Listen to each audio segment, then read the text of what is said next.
नमस्कार मित्रों।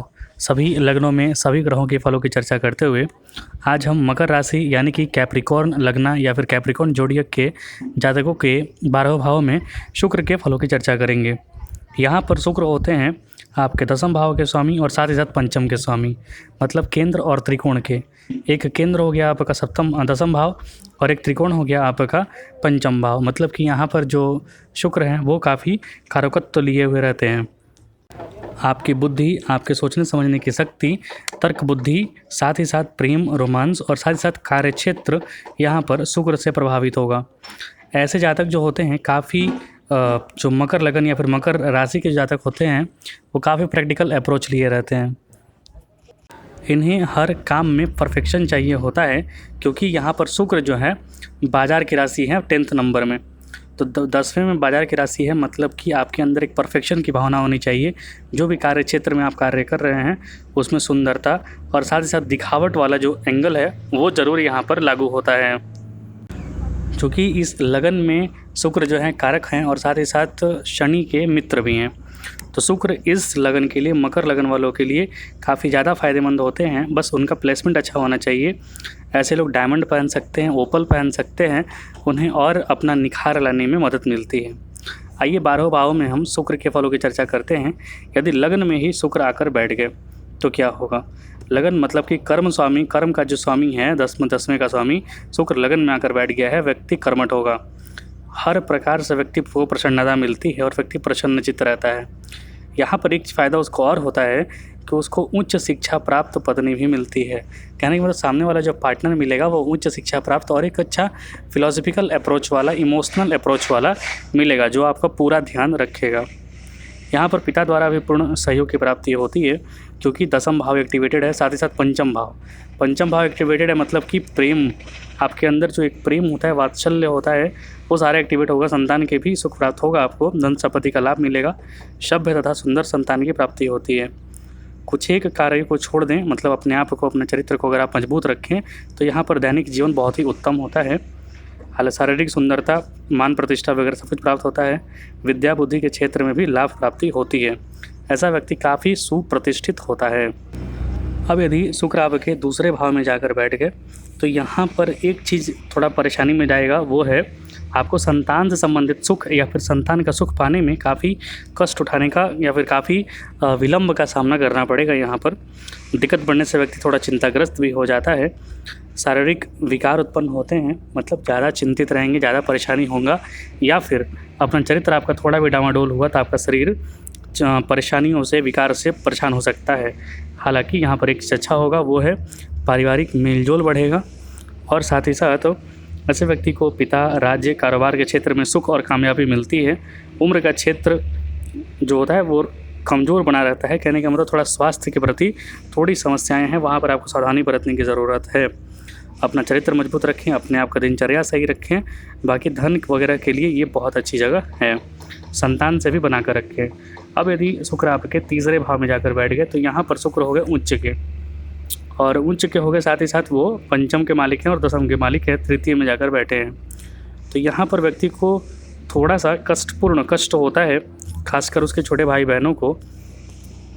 हालांकि यहाँ पर व्यक्ति जो होता है काफ़ी उदार चरित्र का होता है और लोगों के बीच काफ़ी प्रसिद्ध भी होता है। उसके अंदर कोई ना कोई कला वगैरह ज़रूर होता है जिससे वह प्रसिद्ध हो सकता है, जिसे वह आजीविका के रूप में इस्तेमाल कर सकता है। लेकिन एक चीज़ होता है, वो कभी कभी धर्म को आडंबर के रूप में ले लेता है, दिखावट ज़्यादा करने लगता है। तो ये थोड़ी परेशानी है।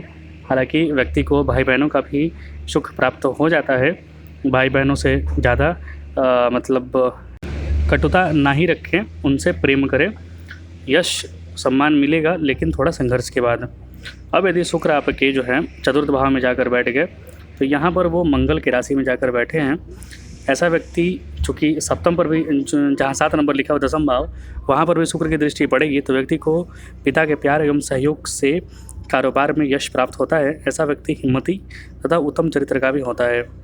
वह सुखद जीवन व्यतीत करता है। माता पिता के प्यार से पारिवारिक वातावरण उसका सुखमय बना रहता है। यहाँ पर वह नीतिज्ञ, विचारवान और शीलवान होता है।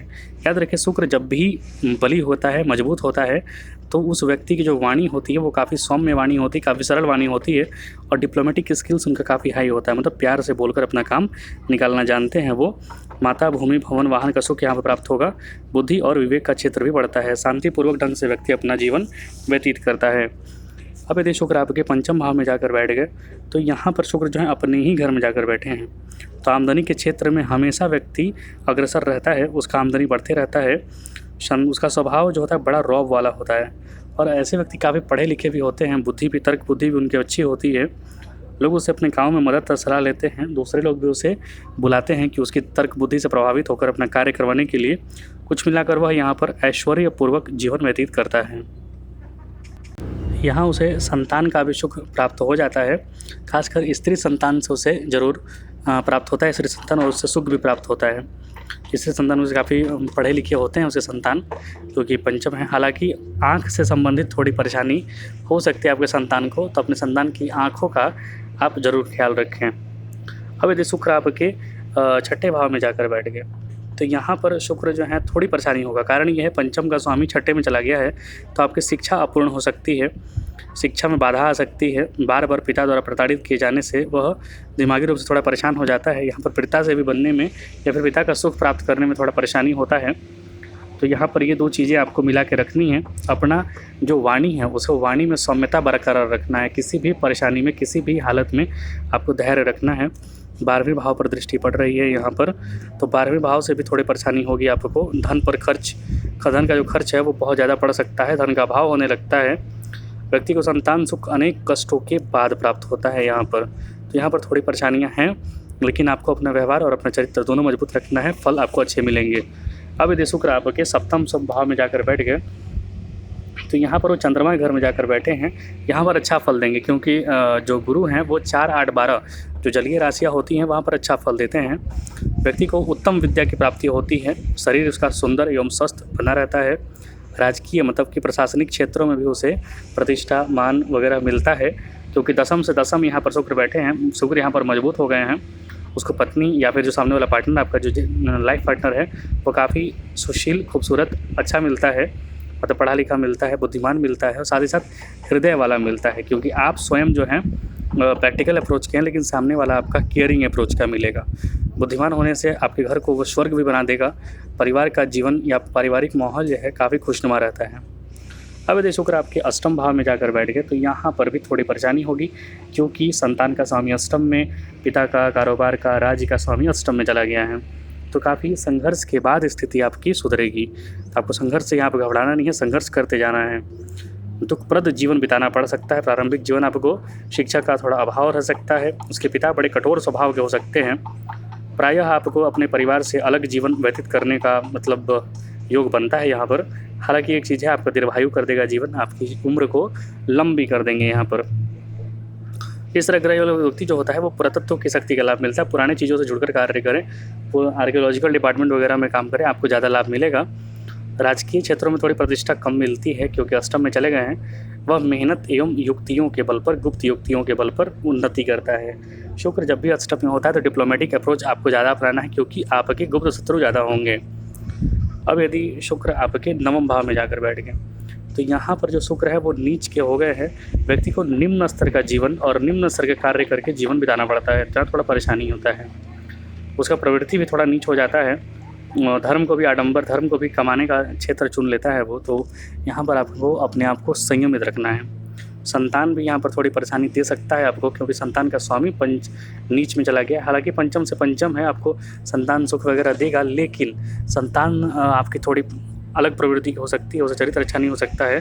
तो अपने संतान को अच्छे संस्कार दें। उसके कई भाई बहन भी होते हैं, क्योंकि तृतीय पर दृष्टि पड़ रही है, आपके कई भाई बहन भी हो सकते हैं। इस व्यक्ति का भाग्य की उन्नति में कई अड़चनें आती हैं। धर्म का पालन वो ठीक से नहीं करता है। शौर्य एवं साहस में बढ़ोतरी होती है यहाँ पर। तो आपको देवी माता का पूजा करना है और सफ़ेद पुष्पों को चढ़ाना है। अब यदि शुक्र आपके दसम भाव में जाकर बैठ गए तो वो अपने ही घर में जाकर बैठे हैं। यहाँ पर एक चीज़ हो जाएगा कि आपको माता और पिता दोनों का प्यार भरपूर मिलेगा। ज़मीन संपत्ति वगैरह का कोई कमी नहीं होगा। भवन भी बहुत अच्छा सुंदर होगा। ऐसे व्यक्ति का विद्या पक्ष जो होता है वो सुदृढ़ होता है। और यहाँ पर प्रायः देखा जाता है कि व्यक्ति जो पढ़ रहा है, जो शिक्षा प्राप्त कर रहा है, उससे अलग भी उसको व्यवसाय करता है। वो पिता द्वारा पूर्ण सहयोग मिलता है। इस तरह के व्यक्ति को सुंदर तथा सभ्य संतान की प्राप्ति होती है।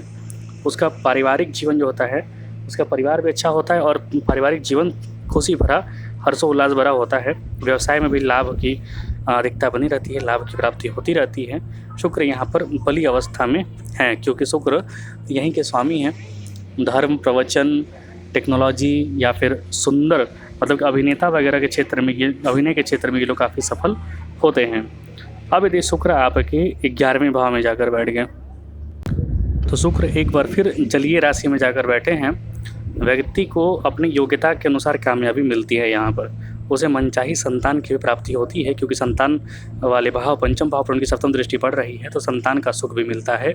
हालांकि एक चीज़ है, पिता के साथ थोड़ा मतभेद रहता है, क्योंकि वृश्चिक राशि में जो भी ग्रह जाता है उसका थोड़ा एक अलग मतलब व्यक्तित्व बन जाता है और थोड़ा समाज से अलग चलने की कोशिश करने लगता है, एक अलग लकीर खींचने की कोशिश करने लगता है। तो पिता से थोड़ी मतभेद हो सकती है। हालांकि यहाँ पर नौकरी में उच्च पद पर प्रमोशन होता है। जब भी शुक्र की दशा अंतर्दशा चलेगी, नौकरी कारोबार क्षेत्रों में आपको प्रगति, आपको उच्च स्थान प्राप्त होने का योग बनेगा। यहाँ पर वाहन आदि का भी सुख मिलता है व्यक्ति को। हालांकि एक चीज़ यह भी है कि विद्या बुद्धि का क्षेत्र भी काफ़ी आपका उन्नत रहेगा, क्योंकि पंचम भाव पर दृष्टि पड़ रही है शुक्र की। राज कारोबार में सफलता प्राप्त होगी। ऐसा व्यक्ति प्रभावशाली और स्वस्थ जीवन जीता है। अब यदि शुक्र आपके 12वें भाव में जाकर बैठ गए, तो शुक्र 12वें के कारकत्व ले रहते हैं। 12वें में उन्हें अच्छा माना जाता है, लेकिन यहाँ पर शुक्र जो है अपने दुश्मन मतलब कि बृहस्पति के राशि में जाकर बैठे हैं, तो उनको ऐश्वर्य वाले एंगल में थोड़ा परेशानी होगा, सुख वाले एंगल में थोड़ा परेशानी होगा। जैसे व्यक्ति को संतान पक्ष से चिंता रहेगी, शिक्षा कम रह सकती है, उसका बुद्धि विकास जल्दी नहीं हो पाता है, उसे कई दुश्मन बन जाते हैं, क्योंकि वो अधिक बोलने लगता है या फिर अपने किसी से क्या बोलते हैं उसको ज़्यादा धर्म ज़्यादा चिल्लाने लगता है। एक धर्म मानने वाले होते हैं जो एक मानवता को धर्म मानने वाले होते हैं, और एक रूढ़िवादी धर्म को मानने वाले होते हैं। तो यहाँ पर रूढ़िवादिता ज़्यादा बढ़ जाती है। तो व्यक्ति को यहाँ पर खुले दिमाग का, खुला अप्रोच का होना चाहिए, तब आपके जीवन अच्छे बीतेगा। खर्च बहुत बढ़ जाता है। हालांकि एक चीज़ है, बाहरी स्थानों के द्वारा, बाहर के स्थान से, बाहर के लोगों से आपको लाभ की प्राप्ति होगी। पिता द्वारा हानि उठानी पड़ेगी और विद्या सम्मान में कमी आती है। बाहर के क्षेत्रों से, बाहर के लोगों से जुड़कर कार्य करें, आपको लाभ होगा। यह शुक्र के मकर राशि या फिर मकर लगन के 12 भाव में एक संक्षिप्त फलों की चर्चा मैंने की है। आपको कुछ त्रुटि लगे तो आप ज़रूर कमेंट बॉक्स में लिखें। आपको कुछ पूछना हो तो भी आप कमेंट बॉक्स में लिख सकते हैं। देखने के लिए बहुत बहुत धन्यवाद। कृपया चैनल को सब्सक्राइब जरूर करें। जय हिंद, जय भारत।